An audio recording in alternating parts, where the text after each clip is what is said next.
Hello YouTube, I'm here today to talk to you about my Remington 870 12 gauge shotgun. A few of the key points we're going to talk about today: obviously intended purpose or use for the gun for my needs, ergonomics, how does it fit people and myself, the parts list I have for it, improvements that you could do to the gun, and then just a conclusion summarizing what my overall opinion is on this firearm. So a little bit of background here. I bought this firearm, oh god, probably eight years ago, I'd say. I think I got it for $150 after tax out the door, which is a pretty good price, a lot more reasonable than they are now. But in that span of time, I've put a lot of rounds through this gun, and I've got it to where the gun is set up for me just the way I like it. So we'll get into the intended use of this gun for my needs. For me, I don't really do like a lot of tactical shotgun shooting. It's mainly just bird hunting and sporting clays, and this was my first shotgun into that realm. It's not the greatest shotgun by any means, but it'll definitely serve you well, and if you practice enough, you can get pretty darn good with it and compete with people who have Benellis, Beretta over-unders, Parazzis, whatever. I mean, it's not the gun that makes the person a good shooter. It's how much you practice and how much time you have behind your specific firearm. So, to date, I have right around 7,500 rounds through this shotgun. Um, it's a good gun. It's a workhorse. It's never let me down. Besides a few issues I had early on, the chamber was a little tight when I got this gun initially, shooting just crappy ammo.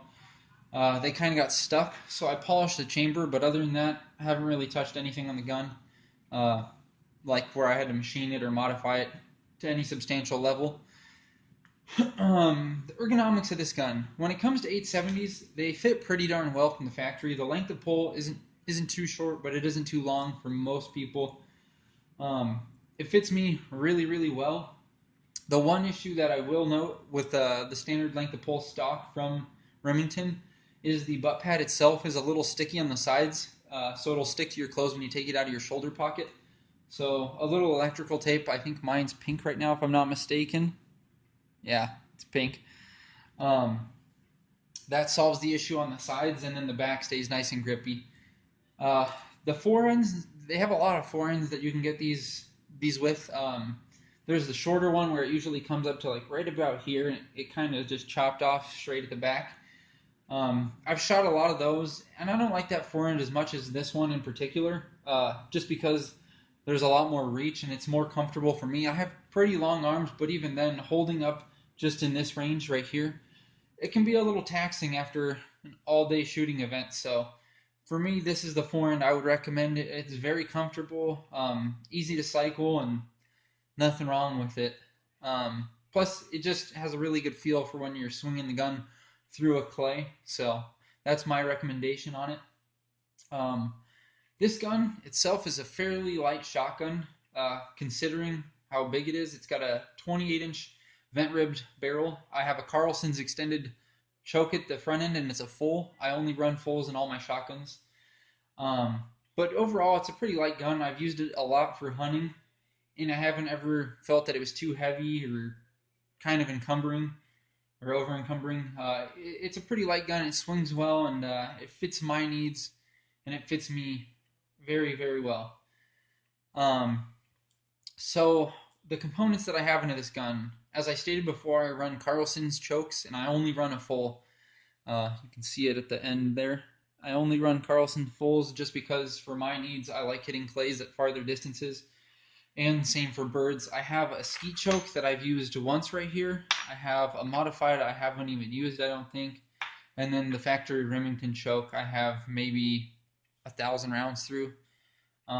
You can't go wrong with the factory choke, but for what I do, I like the consistency of a Carlson's extended choke. I run them in my Benelli Super Black Eagle 2 as well. They're a very good choke and good customer service, good company to work with, and it's a very high quality product. So I'd recommend that to anyone who wants to do any serious upgrades to their shotgun. I haven't touched the bead sight at all. It's been plenty fine, and really I don't shoot with the bead at all, so you could take it off and it wouldn't matter. Um, I've also changed out the extractor to a machined extractor from Brownells. The part number is 767-161-760. I took out the MIMD extractor just because it was kind of wearing after a few thousand rounds, so I put in that machined one, and it hasn't been an issue ever since. And then the other component I've also replaced is the actual follower itself. Mine cracked, but I still have it just in case. And I went with an SBE Precision machined aluminum follower. I did not buy the one where you have to machine out the dimples in the front of the magazine tube, just because 4+1 is plenty for my needs. So I bought the one that has the 2 side relief cuts where it fits around those dimples into the magazine tube. And that's about it. I mean, it's held up pretty well. The springs are all factory springs. I haven't had any issues with them. The trigger I haven't touched in any way, shape, or form. It's just broken in over time. Um, and that's pretty much it. The only thing that I actually pay for anymore is just the ammo, obviously. Um, so it's a pretty darn good gun. And I mean, I can't fault anyone who buys one, even the express model like myself when I first got into shotgun shooting. It's been a darn reliable gun. I mean, obviously the Wingmaster is a nicer gun and it has a better finish, but by all means, the Express it's a fine shotgun, and it'll last many thousands of rounds, and it'll probably outlast you. So I mean, don't hesitate to buy one. I mean, there's a few quirks with them initially where they'll wear in a little weird, but other than that, no biggie. Um, so a few improvements that could be made to the gun. Obviously, this finish, Remington's not known for putting a good finish on their Express models, and this one's no different. My buddy, he has one, and that thing is rusted out pretty bad. So you got to be careful. Just oil your gun regularly, like you should be doing anyway, and it won't be an issue. This is 8 years old and has a lot of rounds through it, and it doesn't have any issues. I will note though, the bolt itself, that really wore itself down when I first started shooting this gun a lot. As you can see right here, it's a little lighter colored. The action or the action rods, they've worn on the outside here where it wasn't perfectly parallel and flat, and then on the other side it's the same thing as well on the inside. And then the magazine tube, it's practically silver now, just from how many times I've shot the gun and cycled the action. That will wear off, but that's nothing to be concerned about. All pump shotguns are that way, so just a heads up on that one. Um, my overall conclusion to this gun, this is definitely a good shotgun to start with if you want to look for something that's cheap, reliable, um, and it's just a good hunting gun. You can make it very tactical with the short 18.5-inch shotgun barrels, but for my needs, I'm not that tactical with shotguns. I'd rather shoot sporting clays or go hunting for quail or dove. So leaving it pretty much a standard configuration has worked out quite well.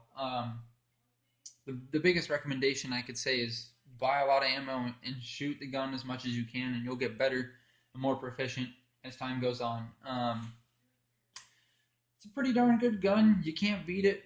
Obviously, try and find one for a fairly decent price since they're kind of expensive now, like what, 300, 400 bucks. But back in the day, they used to be pretty cheap, so I wouldn't hesitate to pick one up ever if you see it for a good deal and you want to use it for sporting clays, trap, or skeet.